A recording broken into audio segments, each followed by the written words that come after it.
Alright, so in this video we'll talk about Donald Trump's 28-point peace plan. It is quite controversial. It is being said that it can completely change the direction of the Russia-Ukraine war. However, if we look closely at this plan, it clearly appears to favor Russia. Yes, Donald Trump's 28-point peace plan favors Russia. This is exactly why Russia's President Vladimir Putin has said that this plan can end the war. With the help of this plan, a final peace settlement can be prepared. Obviously, this plan must be favoring Russia. That is why Vladimir Putin is endorsing it. And if you think about this logically, if it favors Russia, then it will be against Ukraine. And this is exactly the problem with this plan. Ukraine is not at all happy with it, because Ukraine believes that this plan compromises Ukraine's interests. It goes against its sovereignty and territorial integrity, and it provides no security guarantees for Ukraine. However, the President of the United States, Donald Trump, is strongly pushing Ukraine to accept this plan. He wants the war to end as soon as possible. But Ukraine is showing defiance. It is not agreeing. So what exactly is Trump's 28-point peace plan? Why is Ukraine rejecting it? And why is it seen as a gift for Russia? Let us discuss. So first of all, Ukraine's core concern is that this plan violates Ukraine's sovereignty and territorial integrity. This is Ukraine's biggest problem. More than 3 years have passed since the Russia-Ukraine war began, and at this moment, almost 20% of Ukraine's territory is under Russia's control. And now this plan says that the territory currently under Russia's control will be considered de facto Russian. A part of Ukraine will be considered de facto Russian. This means Crimea, Luhansk, Donetsk, all these regions that Russia has captured will be recognized as Russian territory. The United States of America will also officially recognize Russia's control over them. Obviously, this is completely unacceptable for Ukraine. Russia's occupation is being officially recognized. How can Ukraine accept this? Ukraine does not want to give any territorial concessions, because this is not a minor adjustment. It is 1/5 of Ukraine's territory. This is a matter of national identity. This is a matter of survival. In this way, the aggressor will be rewarded. Ukraine is strongly against it, because Ukraine believes that this will set a dangerous precedent. In this way, big countries will invade smaller countries. If they are rewarded like this, then other countries will also do the same. This will set a dangerous precedent. Ukraine does not want to allow this at any cost. After the war began, legitimizing all of Russia's territorial gains is a red line for Ukraine. The United States and Russia are crossing this red line of Ukraine. It is completely unacceptable for Ukraine. From this, you can understand why Ukraine is resisting. And this plan is quite weak. Since this is Donald Trump's peace plan, this is understandable. On one hand, the plan says that Ukraine's sovereignty will be confirmed. On the other hand, it says that the territory captured by Russia now belongs to Russia. So these two statements contradict each other. If Ukraine's sovereignty is being confirmed, then why is territory being given to Russia? Why are such big decisions being made on Ukraine's behalf? Why are anti-Ukraine decisions being taken? Secondly, how easy is it to lose this so-called guarantee? In this peace plan, it is clearly mentioned that if Ukraine launches missiles at Russia or attacks it without any reason, then the security guarantee will become invalid. Now, if you understand how false flag operations work, and how countries sometimes get attacks carried out on themselves to meet certain strategic goals, then you will understand how easy it is for Ukraine to lose this security guarantee, and how easy it is for Russia. Russia can simply conduct a false flag operation and then claim that Ukraine launched an attack against it. So firstly, there is no real security guarantee for Ukraine in this plan. Everything is extremely vague, and whatever little has been offered can be lost very easily. In Trump's 28-point peace plan, a joint American-Russian working group will be established. It will work together on security issues. Obviously, if Russia and the United States are working together, they will not work in Ukraine's interest.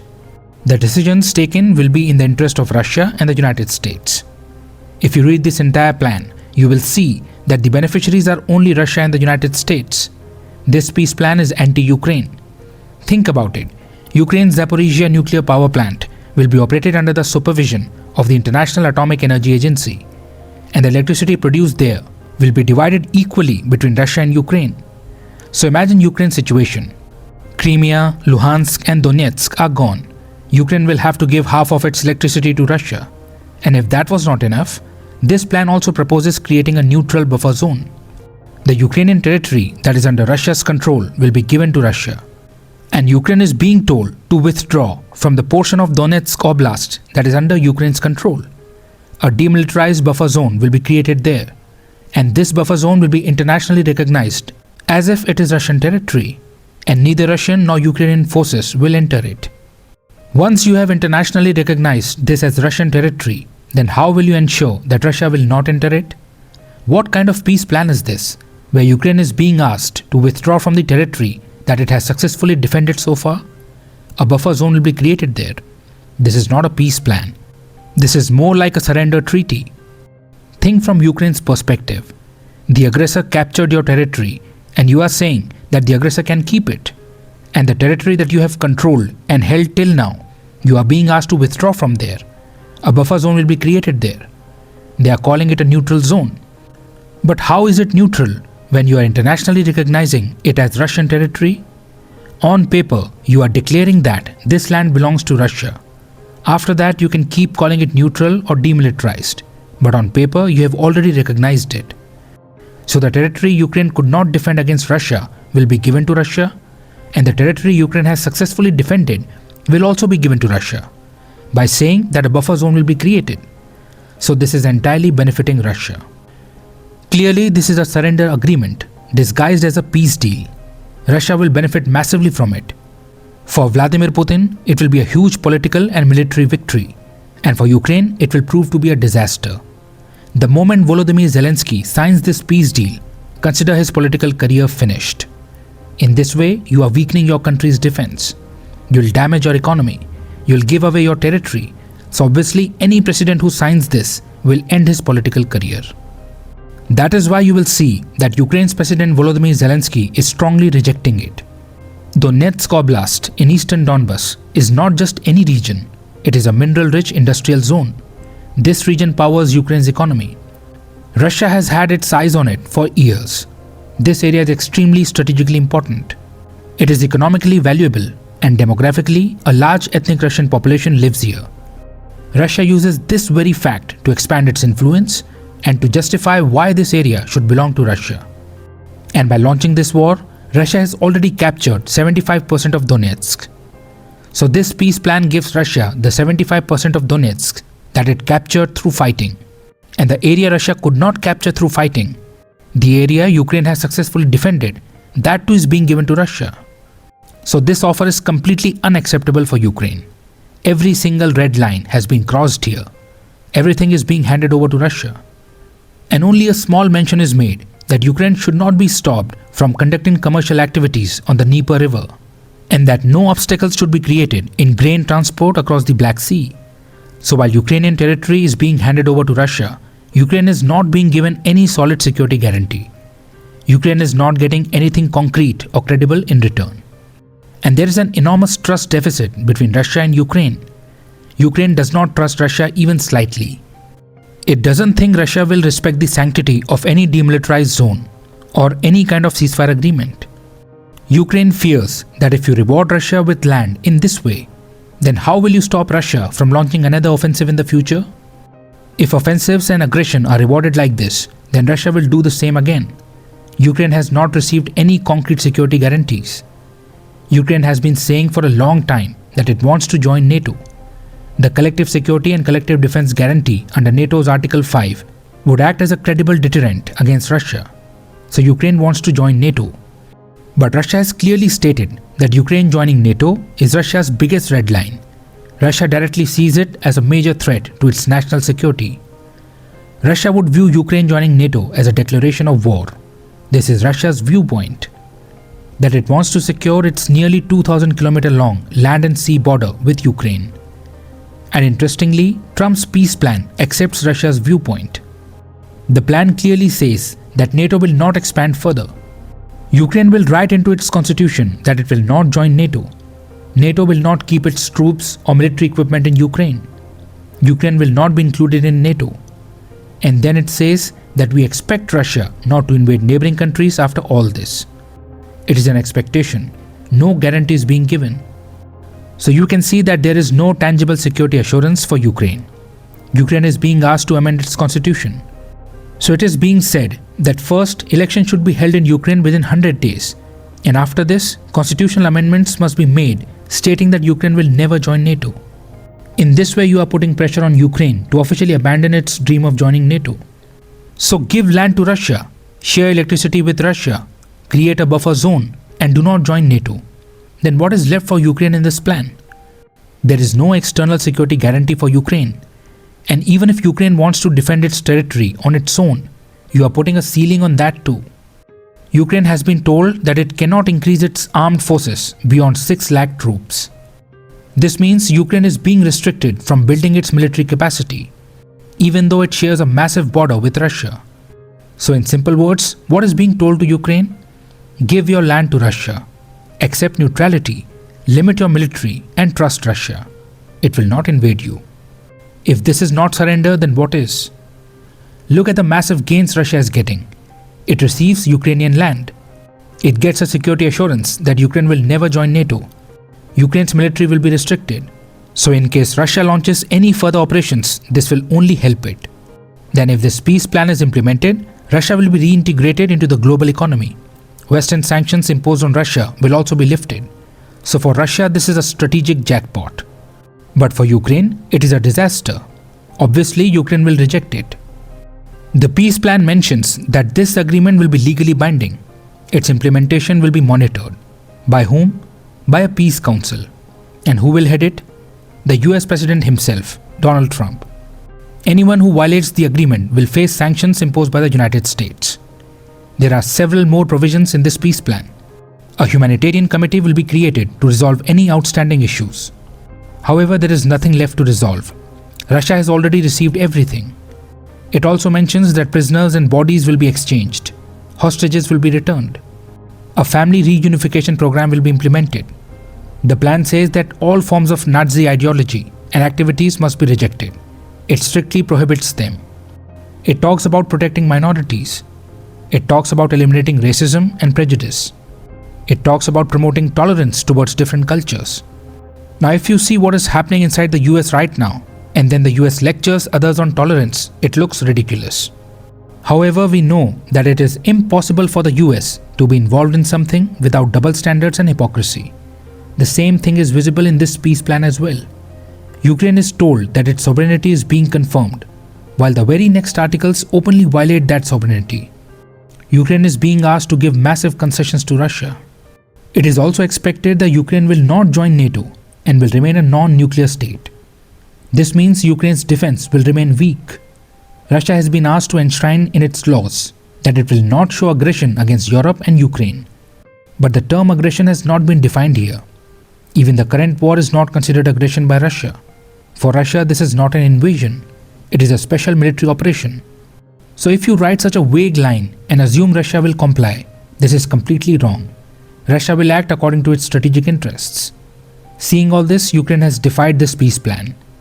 Ukraine has made its position clear that it will not compromise its dignity just to keep receiving American support. Even if US support stops, Ukraine will not compromise its dignity. Ukraine will not surrender its freedom. It will continue to fight even if it gets destroyed.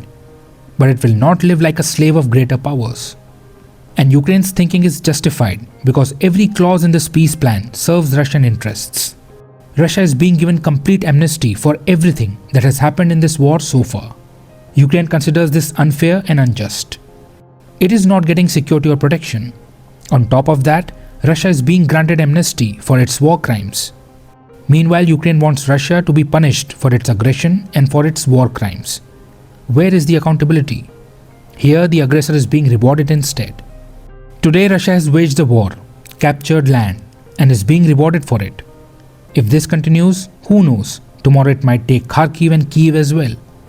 That is why Ukraine is extremely unhappy with the way Trump is agreeing to Russia's demands.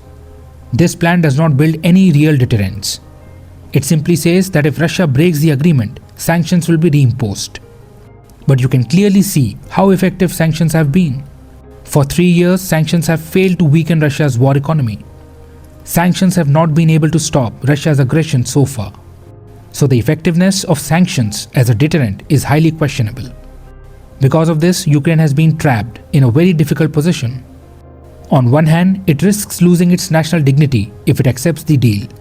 On the other hand, it risks losing US support if it rejects the deal. Ukraine has been given an impossible choice, a very unfair choice.